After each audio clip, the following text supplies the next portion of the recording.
আপনার বাড়িতে অবৈধ মাল আছে না? আপনার তো আঙ্কেল কোথায় লজ্জা করে? অবৈধ মাল আছে, আমরা ইনফরমেশন পাইছি, আমরা ওই ভাই আমরা চেক করবো। আরে ভাই কি আর আমার বাড়িতে অবৈধ মাল আছে? হ্যাঁ, আমরা ইনফরমেশন পাই পরে এইছি। এখন কি বাড়ি চাষ করবেন? 100% এখনই চাষ করবো। আপনার তো আঙ্কেল একটু লজ্জা করে। আচ্ছা ঠিক আছে, শোনেন, একটা তো খুব ভদ্রলোক। আপনি আমার বাড়ি চাষ করেন কোনো হ্যাঁ। সমস্যা নাই, কিন্তু আমার বাড়ির পিছনে কিন্তু যাইেন না। এই মেয়ে, পিছনে তো আগে চেক করা লাগবো। সরেন। হঠাৎ করে আই ওই করে আমার বাড়ি চাষ করতে হবে। যা।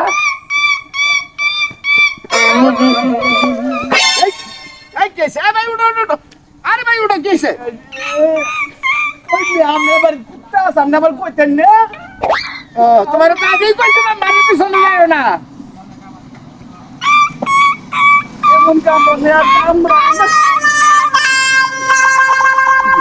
হ্যাঁ, আমি আগেই কইছি যে বাড়ির পিছনে যাইও না।